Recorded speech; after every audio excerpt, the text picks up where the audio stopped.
Hello everybody, it is Andrea from Energy Healing by Andrea, and we are pulling a card from the Mermaid Tarot. Let's see what our guides want us to hear today, to know, to learn, to grow. What energies are out there? What do I need to read for us? What's in our highest good and best interest for me to pull today? For us to either make a decision, see something differently, or just get through the day. And just for you guys, if you haven't really watched me, the reason I knock on the cards at the beginning is just to kind of clear the deck and get new energy in there so that we can really see whoever's watching this or going to be watching it, whoever it's intended for, is going to get the right message for the day. Okay, 9 of Pentacles, 8 of Pentacles, and the Hierophant. We have 3 here. That's a lot. And we did just talk about the Hierophant the other day, so maybe let me just take a quick glimpse. I mean, I feel like these are good cards. So, the 8 of Pentacles, which is this one right here.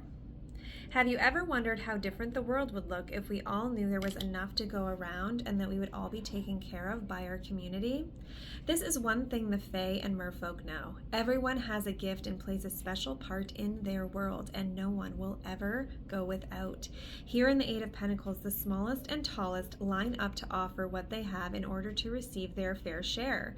This is the lesson of value. When we value who we are, so will those around us. It doesn't matter if you are a toad, a fairy, or a fox. You matter, and you are worthy. You may very well be seeing signs of your good work starting to manifest around you, but now is not the time to become complacent or get a big head. You have much more work to do. People are now expecting to see more of your work. You have started to create buzz around who you are and what you do, and now is the time to capitalize on that. So yeah, just keep pushing. Like, don't push yourself to exhaustion, but just keep going. You got this. You know it. You know what you're doing. You know your worth. And when you know your worth, everybody else knows your worth. And then there's that equal give and take and all of that. So there's that one. And now 9 of Pentacles, which I imagine is going to be even better. You slowly walk toward the wishing well and toss in your coin. You take a deep breath and release your wish to the rippling water below. You touch your heart and lips and turn around. Without looking back, you walk away. Just then, the keeper of the well raises and adds your coin to her collection. Your wish may or may not be answered, yet the mermaid of the well continues to collect your coins and add them to her collection. She receives without asking and gets to be the keeper of the wants and wishes of others. When you look at all of her coins, can you find yours? There is a protective element to the 9 of Pentacles, like you have finally learned how to set boundaries around yourself, your health, and your material treasures.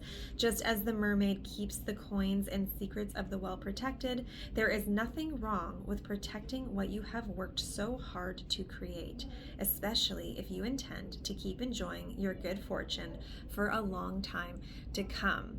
And we did have that card yesterday, and I talked about boundaries in it, but this would be about, like, you're doing all this hard work, you know what you're doing, you're getting there,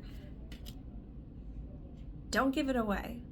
You can give and you can be generous, but set boundaries with it. Do what makes you feel comfortable. Don't do it because you have to do it. Do it because you want to do it. Don't just give away everything that you have worked hard for. Make sure you're holding on to stuff and allowing yourself to also be enjoying your good fortune for a long time to come. Like, don't let the well run dry, okay?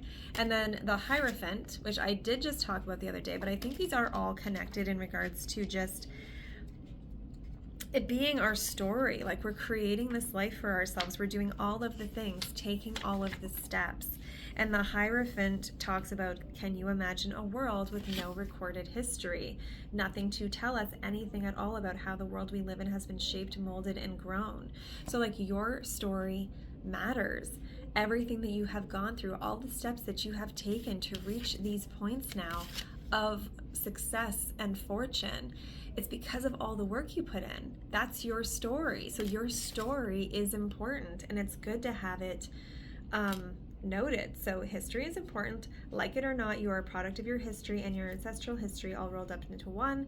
This is why the Hierophant always seems to have a quill in her hand and a book under her arm. It is her job to retell the stories that shaped the rules you now live by, and you liking them is not even close to being the point. Rules are in place for a reason. History has some very important lessons. Listen, read, and learn. And as you have been figuring out who you are, what you're doing, what your goal is, you've probably had some ups and downs. You've gone this way, you've gone that way. But because you know what doesn't work and what does work, because it's been kind of recorded in your brain, then you have this opportunity to be able to have this massive fortune. And because of the past and knowing that people try to or you've not had strong boundaries and things have been taken from you, or people don't respect your boundaries, and you know who to have in your life and not to have in your life because of your history, that's what's going to be able to keep your fortune. So I feel like that's a really good message. I'm really glad these three popped up today. Told a little story. Okay, you guys have a great one. I will see you tomorrow. Bye-bye.